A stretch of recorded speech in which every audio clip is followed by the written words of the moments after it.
Good morning বন্ধুরা। সকাল এখন 8টা বাজে, চলে এসেছি রান্নাঘরে। আজকে কিন্তু রান্নার কোনো তোড়জোড় নেই। আজকে চা করব, রান্না হবে বেলাতে।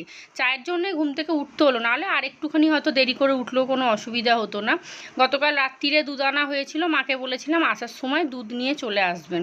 তো ওই দুধটা বাটিতে ঢেলে রাখলাম, কিন্তু ওই দুধের বাটির মধ্যে না অল্প একটু দুধ আছে, সেই জন্য এই বাটিটার মধ্যে রাখছি। ওই বাটিটা ফাঁকা করে তারপরে দুধটা জাল দেবো। এখন আর দুধ জাল দেবো না। আজকে চা খেয়ে আগে ভিডিও এডিট করব, তারপরে না আজকে ভাবছি বাসি কাজগুলো আগে করে নেবো। কারণ এই ঘর মোছা ঘর ঝাড় দেওয়া ফেলে রাখলে না সেই 12টা 12:30 বেজে যায়। আমার মনটা খুব খুঁতখুত করে, আনেন যে এত বেলা হয়ে গেল, বাসি ঘর এখনও মুছলাম না, এ বাবা এই রকম মনের মধ্যে চলতে থাকে। সেই জন্য ভাবছি আজকে না বাসি ঘরদোরগুলো ভালো করে মুছে মাছে নেব। আর রান্না বান্না তো সেরকম কিছু করব না, তাই বেলার দিক করে করলেও অসুবিধা নেই। চা খাওয়া হয়ে গেছে, চলুন এবারে বাসি কাজগুলো ঝটপট করে নিই। আমার না বাসি কাজ করতে খুব বেশি সময় লাগে না, 40 মিনিটের মধ্যে মোটামুটি হয়ে যায়। দুটো ঘর ঝাড় দেওয়া, মোছা, দুটো বিছানা তোলা, আর রান্নাঘরটা একটু পরিষ্কার করে নিই, আর বাইরেটা একটু ঝাড় দিয়ে জল দিয়ে দিই, ব্যাস এইটুকুই যা। ওই আধা ঘন্টা 40 মিনিটের মধ্যে মোটামুটি হয়ে যায়। আর বিছানার চাদরগুলো না কদিন ধরে ভাবছি তুলবো, নোংরা হয়েছে জানি, কিন্তু কেন তুলছি না বলুন তো? এই সামনে একটা রেমাল ঝড় আসছে, খবরে দেখাচ্ছে।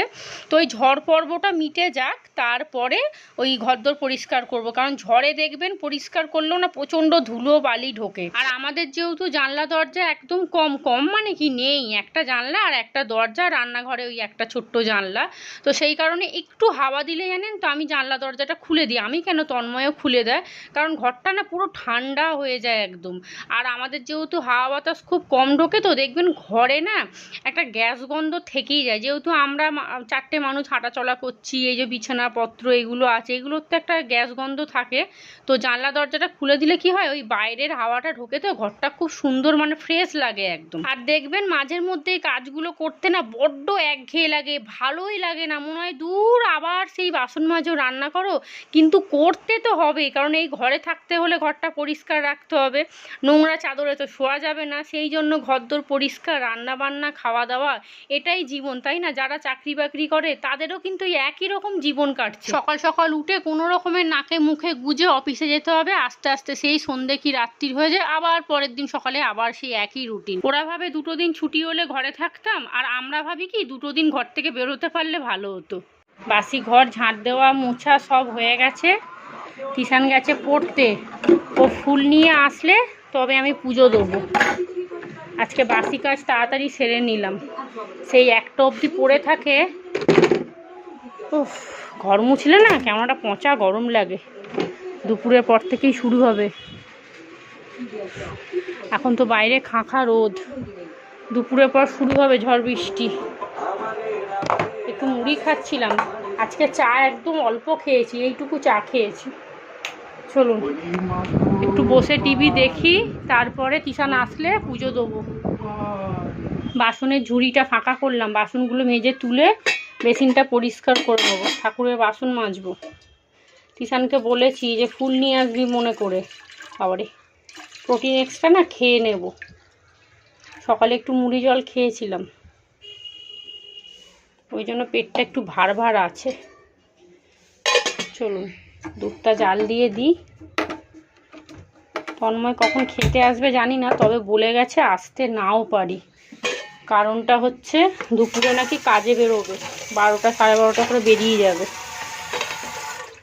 ওকে বলেছি তুমি সন্ধ্যের মধ্যে ঘরে ঢুকে যাবে, আর সন্ধ্যের পরেই তো বলছে ঝড় বৃষ্টি শুরু হবে। দুধটা জাল দেওয়া হোক, ওদিকে আমি বাসনগুলো মেজে নিই। রান্না বান্না বসিয়ে দিয়েছি। আজকে রান্না করব ডিমের ঝোল পটল আলু দিয়ে, আর কলমি শাক ভাজি। কলমি শাকটা না অর্ধেক ফেলে দিতে হলো জানেন, পেকে গেছে, অর্ধেক পাতা পেকে গেছে। এখানে ডিম সিদ্ধ করে রেখে দিয়েছি, আর এখানে পটল কেটেছি, পেঁয়াজ কোচানো, আদা রসুন বাটতে হবে। আর এদিকে ভাতটা বন্ধ করে দিই। কিষানকে বললাম সামনে থেকে 2টো লস্যি নিয়ে আয় তো খাই। তো আর আমি প্রোটিন এক্সট্রা খেয়েছি, খানিকটা মুড়ি খেয়েছিলাম, তো পেটটা ভারী হয়ে আছে এখন। একটু আগে জানেন পুরো মেঘলা হয়ে গেছিলো একদম। আর এখানে বাসন কটা ছিল মেজে নিয়েছি। কলমি শাকটা ভেজে ডিমের ঝোলটা বসিয়ে দেবো। ভেবেছিলাম স্নান করে এসে পুজো দিয়ে তারপরে রান্না বসাবো, তারপরে গ্যাসটা যেই জ্বালালাম, ওরে বাপরে, এটা কি একটা ফ্যানটার মতো আছে। কি চম্পা না পম্পা নিয়ে এসছে দেখুন। চম্পা কোলা। এটা ও খাবে আর আমার জন্য একটা লস্যি এনেছে। এই লস্যিটা খেতে হেভি সুন্দর। চলুন রান্নাবান্নাগুলো সেরে নিই। ভেবেছিলাম স্নান করে পুজো দিয়ে তারপরে রান্নাঘরে আসবো, কিন্তু ও বাবা, ডিম সিদ্ধ করার পরে যা গরম লাগছিল না, তারপর ভাবলাম না, স্নান করলে দেখবেন আরও গরম লাগে, পাকার হাওয়ায় না বসলে না শরীর অস্থির অস্থির করে। তাই ভাবলাম রান্নাবান্নাটা সেরে নিয়ে তারপরে যাব স্নান করতে। পটল আলুটা এখানে ভাজতে দিয়েছি, একটু ভাজা ভাজা হোক তারপরে মশলাটা দেব। আর দেখুন 4টে ডিম করেছিলাম, তন্ময়কে 2টো দেবো, আমি একটা, তিশানের একটা। এই ডিমটা ছাড়াতে গিয়ে কি অবস্থা, তাড়াহুড়ো করলাম, অর্ধেক ডিম ফেটে গেছে। একটা ডিমকে আবার পেঁয়াজ কাঁচা লঙ্কা দিয়ে রেডি করে রাখলাম, ভেজে ঝোলে দিয়ে দেবো। তন্ময় না এমনিও ভাজা ডিম দিয়ে ঝোল খেতে বেশি ভালোবাসে, এই সেদ্ধ ডিমও ভালোবাসে না, খালি বলবে কি ভেজে ঝোল করবে। একটুখানি ফুটুক, কারণ পটলগুলো না একটু সেদ্ধ হবে। পটলগুলো সেদ্ধ হবে। আর এদিকে ভাতও ফুটে গেছে। আর এটা হয়ে গেলে এই যে মাছের তেলটা আছে, একটু ডিম আছে, ভেজে নেবো, ওরা বাবা ছেলে খেয়ে নেবে। দুপুর এখন 1:30 বাজে, পুজো দেওয়া হয়ে গেছে। আর তিশানকে দেখুন জল আনতে গেছিলো আমার সাথে, ওকে বললাম চ, যদি বিকেলে বৃষ্টি হয় তাহলে তো জল আনতে পারবো না। সব বোতলগুলো বালতি সব ও টিপে দিয়েছে, আমি ভরে নিয়েছি। চলুন একটু পরে খাবো। বাইরে আজকে মারাত্মক রোদ উঠেছে। বালতিতে খানিকটা জল ছিল, এখানে রাখলাম, যদি বৃষ্টি শুরু হয় তাহলে তো থামার নাম হবে না, সেই জন্য ঘরের মধ্যে জল থাক স্টক করা। খাবার দাবার সব চাপা দিয়ে রান্নাঘর পুরো পরিষ্কার করে নিয়েছি। চলুন একটু বসি, তারপরে খাবো। আজকে আমাদের দুপুরের লাঞ্চ মেনু, হাঁড়িতে ভাত। ভাত আজকে অল্প করেছি কারণ ফ্রিজে 1 কৌটো ভাত আছে। এই হলো মাছের তেল, যার মধ্যে মাছের ডিম বেশি আছে। তিশানের আজকে খাওয়াটা পুরো জমে যাবে। আর ওটাতে সেই ফাটা ডিমটা। আর এই হলো কলমি শাক ভাজা, আজকে একটু বেশি করে রসুন দিয়েছি। তন্ময় যতই চেঁচাক আমি চুপ করে থাকবো, 5 মিনিট চেঁচাবে, তারপরে আপনি এমনি চুপ হয়ে যাবে। আর এই হলো ডিমের ঝোল পটল আলু দিয়ে, ভালো হয়েছে না? ঝোলটা না খুব বেশি করিনি, কারণ আমি এখন খুব বেশি ঝোল নিও না, একটু শুকনো শুকনোই খাই, ওই জন্য একটু মাখা মাখা করেছি। আর খুব বেশি টেলটেলে ঝোল খেতেও ভালো লাগে না। যাই হোক চলুন এবার খাওয়া দাওয়া সেরে নিই, 1:45 বাজে। আর দেরি করবো না, সকালে আজকে ভারী কিচ্ছু খাইনি আমি, শুধু ওই মুড়ি জল দিয়ে আর ওই প্রোটিন এক্সট্রা খেয়েছি। পেট এখন ডাকছে, সুপ্রিয়া আমাকে ভাত দে, নাহলে তুই এখানে পড়ে থাকবি, আমার তখন কোনো দায়িত্ব থাকবে না। গুড ইভিনিং, সন্ধে এখন 6:30 বাজে। এই সবে বিছানাটা ঝাড়লাম, তিশান সন্ধে দিল। আর জামা কাপড়ও এখনও তোলা হয়নি, জামা কাপড় তুলবো। আজকে তো কিচ্ছু কাচাকুচি করিনি, শুধু ওই বাসি জামা কাপড়গুলোই যা ধুয়ে দিয়েছি। আর এখন আমি রেডি হয়ে যাব হচ্ছে মন্দিরে ধূপ মোমবাতি দিতে। আজকে শনিবার না, প্রত্যেক শনিবার তো সন্ধেবেলা যাই আমি। আর যখনই আমি ক্যামেরাটা অন করব তখনই এদের ধুম পড়ে যায়, নয় ডিল চলবে আর নয় এমন বড় বড় গাড়ি যাবে যে আমাকে আবার ক্যামেরা অফ করে দিতে হয়। ওই করতে করতে অর্ধেক সময় চলে যায়। তো চলুন, তিশান ঘরে থাকবে, আমি ধূপ মোমবাতিটা চট করে দিয়ে আসি। একটু আগে না পুরো আকাশটা পুরো লাল হয়ে গেছিলো একদম, তিশান বলছে মা তুমি শিগগিরই বাইরে এসে দেখো, আবার এখন দেখছি কেটে গেছে।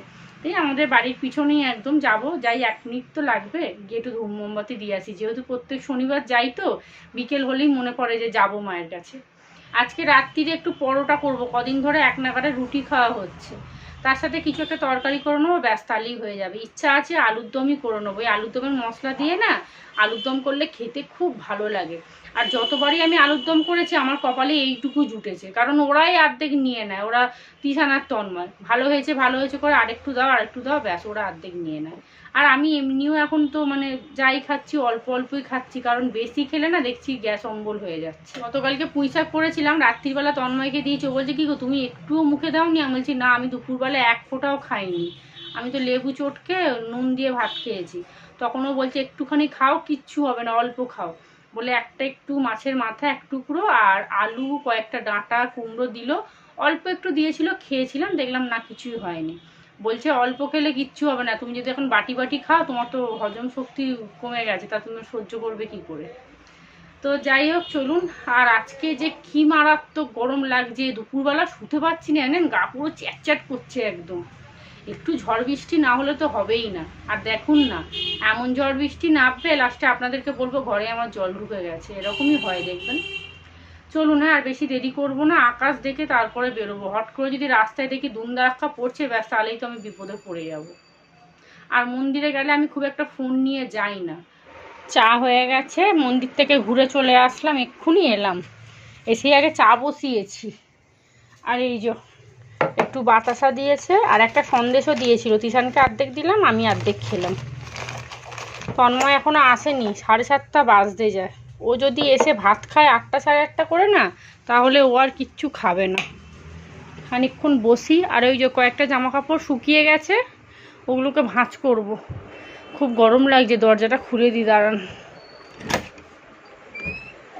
আজকে মন্দির পুরো ফাঁকা, ভালোই তো হচ্ছে। সকালে পড়ে এসে ঘরে ঢুকে যাচ্ছ, সারাদিন কোনো স্কুল নেই, কিচ্ছু নেই, সন্ধেবেলা পড়ছো, ব্যাস হয়ে গেল।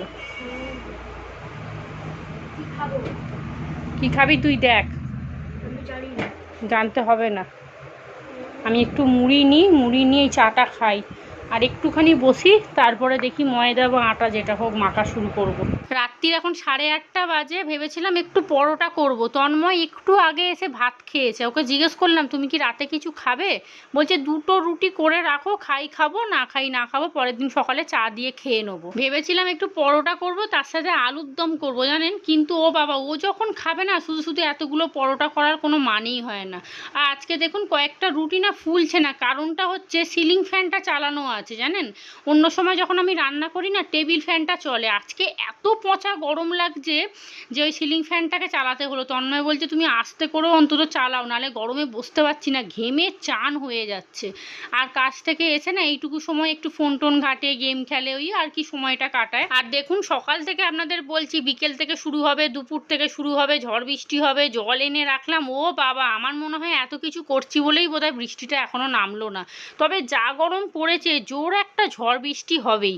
একটু আগে টিভি চালিয়েছিলাম, খবরে বললো রবিবার সকাল থেকে নাকি শুরু হবে, তবে ঝড়টা নাকি হবে রবিবার মধ্যরাতে, মানে রবিবার সকাল থেকে শুরু হবে, ঝড়টা আছড়ে পড়বে রবিবার মধ্যরাতে।